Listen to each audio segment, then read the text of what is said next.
Killers of the Flower Moon is set, I think, after the First World War or in between World Wars. Yeah, it's in between World Wars. It's in between World Wars, and it is set. It is set in it's set in Osage country, and Osage country Osage are a bit of country. people of Native Americans. They're like the Osage country, and they found oil on their land, and because of the size of them and the amount of the value of oil at that time, it made them per head the richest people in the world.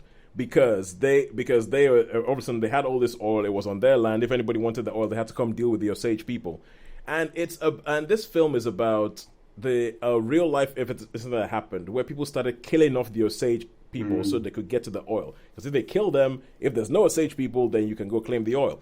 And you have Robert De Niro, who plays one of these sort of like, I think pretty much like almost like a land baron, and his son, not his son, his nephew is played by Leonardo DiCaprio, someone who's come back from the war, someone who's come, and he sort of like starts a relationship or gets attracted to one of the people who is in the Osage Nation.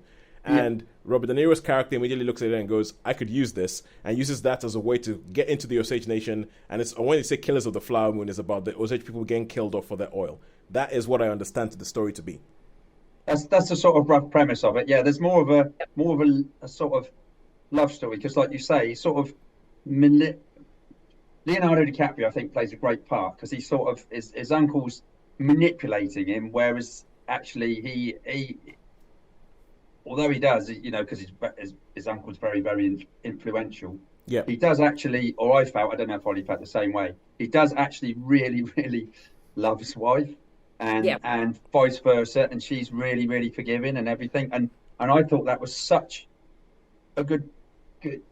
I mean, DiCaprio showed the hurt of some of the things he was doing. He actually, and I think there was one scene in particular, drag him in, and he was terrific in this. He was like, you could really feel was like, although he was doing this stuff, he didn't really deep down, he didn't really want to do it, but he was pressurized into it. He was, and yeah, I thought it was terrific. I thought the acting was terrific. I thought the story was terrific. And I really did like a lot of things about this. And yeah, Yeah, DiCaprio, yeah, I thought, but then I he's like one of my favorite contemporary actors. He's like Florence Pugh. Yeah, he's like Florence Pugh. he, he can annoy me a bit, but I can see why. Yeah, I've never quite got over the high point of Titanic being him drowning. yeah. Well, the Titanic, we write that off for me personally. Yeah. But seriously, it was the bit that made the film for me. Ed Leonardo DiCaprio. Yeah. Hope I haven't spoiled that for anybody. I have after 5 years. And some. Yeah, I thought he was really good. And yeah, I never think he's a bad actor. I always think he's a good actor, but I find him not terribly likable as a human being. So sometimes the fact I don't particularly like him as a human being outweigh my Yeah, I can see that. I can see that with a feminist bent, it's hard to like Leonardo DiCaprio. I think it's unhealthy to only date people under the age of 25 when you're in your 50s. I don't know. I never sort of see the those tabloid stuff. Sean, going back to us talking about Florence Pugh, yeah, we're back on that again. Yeah. He only dates, he breaks up with women when they turn 25. It's really weird. Very weird. He does have a particular, his track record does not make good reading. Very young women. Yeah, but so going back to that. That means that I can find him uncomfortable viewing because I have a sort of a bit of a, person. Right, okay. I thought he acted really well, and he really captured, as you say, the sort of the angst, angst and the multi dimensions of the character. He was the tour de force. Yeah, he really did, and my mind is going blank though as to the woman who played his wife, Lily Gladstone. Thank you, who was spectacular. Yes, agree with you. Yeah, I think they say she's the front runner for the Oscar. So okay, that's a question I'll ask you, because the two people who are likely going to win the Oscar, and it's kind of like thanks to everybody else for showing up, but no chance for you, is between her, for Killers of the Flower Moon, between Lily Gladstone for Killers of the Flower Moon, and Emma Stone for Poor Things. Personally, what do you think, Lily Gladstone or Emma Stone? Lily Gladstone.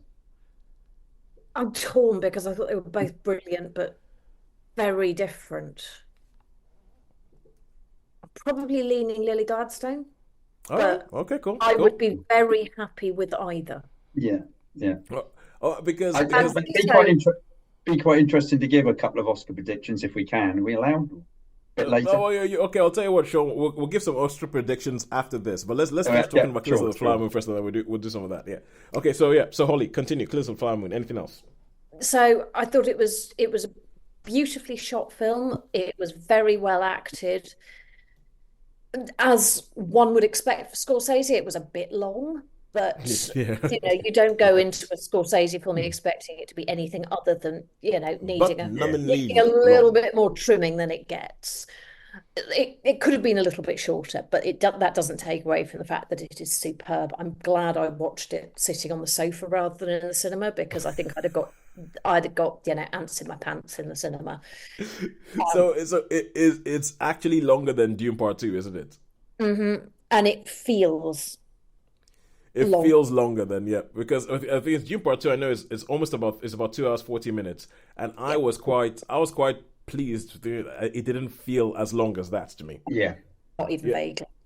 Now, I was glad to get to the end of Killers of the Flower Moon. Not that I didn't think it was superb, but I find Scorsese always drags a bit for me.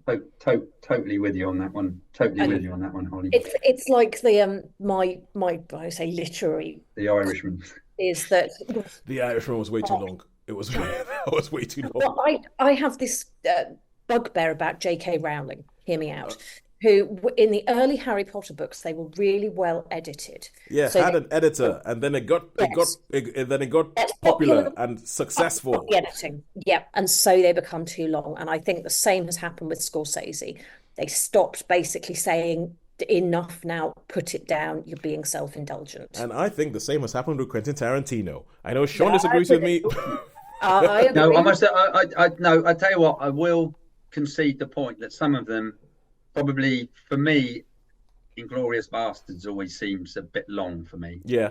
It just seems that it could, that tends to drag on a bit.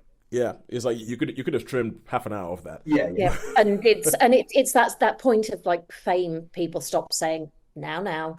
Just because you're good doesn't mean you can't, do something that's a bit better. Well, but I think okay, the last couple of weeks, I've been listening back to some of our shows, and we end up talking a lot about the business behind the way these films are made. And so Killers of the Flower Moon, you both would have seen it on Apple TV+. Mm-hmm. That's because Apple TV Plus paid for this film to be made. Same thing with The Irishman, that Scorsese's last butt number, which was made by Netflix, paid for it to be made. And so Killers of the Flower Moon, they gave it an extended run in cinemas, but pretty much it's an Apple. And for Apple, the thing is, we are making a Martin Scorsese movie, and we are letting him do what he wants. That is the story they want to tell people. Yeah. That's what people are going to go pay for Apple TV Plus, because we want to see the Martin Scorsese movie and see what what happens when he's allowed to do what he wants. So that is what I think leads to these long run times and these indulgent films, because people are being indulged, because they've gone to the point where people want to see them be indulgent. People are paying to see what happens when you let Martin Scorsese have all the time freedom and say, we have no problem with that. Okay, so and the answer is it goes on for too long. That's inevitably the answer. Is inevitably the answer. So, how many stars would you give Killers of the Flower Moon? For me, probably a high 3. I'm going 5. Pardon? I'm sorry. Sean, you didn't see that. Holly just held up a splayed hand. Oh, right. Okay. Well, okay. So, Sean, you would say a high 3. But for me, it was a strong 3. I enjoyed it. I liked it.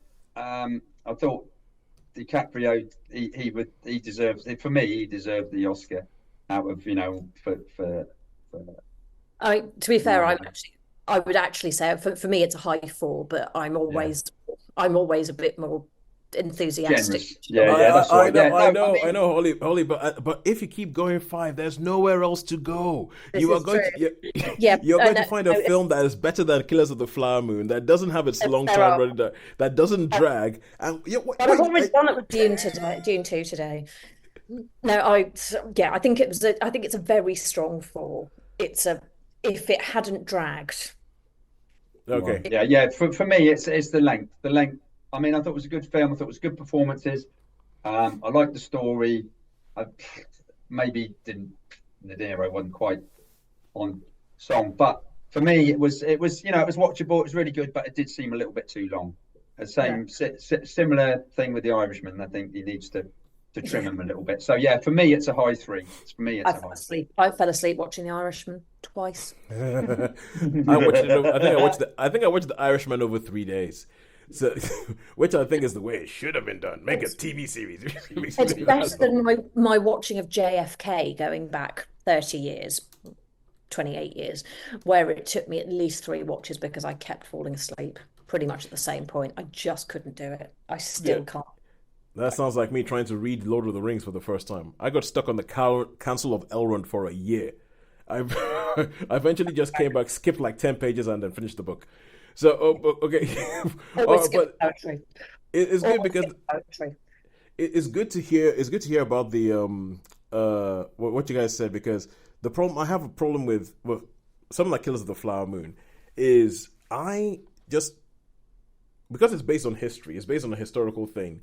And my problem is, I'm like, I know this is not going to end well for the Osage people. It's not going to end well for the Osage people because I can see what America looks like now, and there's not that many Osage people running around. So I find it difficult to watch films like that, like films that when they have like a historical film, or they're like, yeah, we're going to show you the uprising of this. I'm like, yeah, but we know they had an uprising, but we still know the Europeans quelled it and then nearly wiped them out. So I find it hard to watch the sort of films because I'm like, I don't know what we're doing here. And I feel like talking about Tarantino with me, and half the time I had this thing going in my head. I was like, well, why don't you get up and start making your own films then? And I'm thinking, yeah, that's a good point. Maybe I should try doing that. But I feel like the kind of films that I would be up for, I would take a leaf out of Sean's boys, Quentin's book, Quentin Tarantino, and I would make all these films, and I would not make historical films. I would make films in the way I wish history had happened. Yeah. and that's what I would say. Quentin Tarantino can do it, I can do it too. I am going to make a film, and it's going to be an African epic, war epic, where the Africans win. I don't care what happened in history. I'm going to show you a vision of a world in which it could have been different. That's one of my, apart from the fact that it's 4 hours long, is one of my big things is like, this might be a great film. This might be a beautiful film. This might be Martin Scorsese fighting with his demons of being an American person who lives in a country that was stolen from other people. This might be all of those good things, but it's still not going to end well for the Osage people. and so I find it difficult to press play on that to begin with because I'm just. And you know it'll be 25% too long. Well, yeah, that as well. That as well. But the big thing is I know it's not going to end well. All right, cool. So.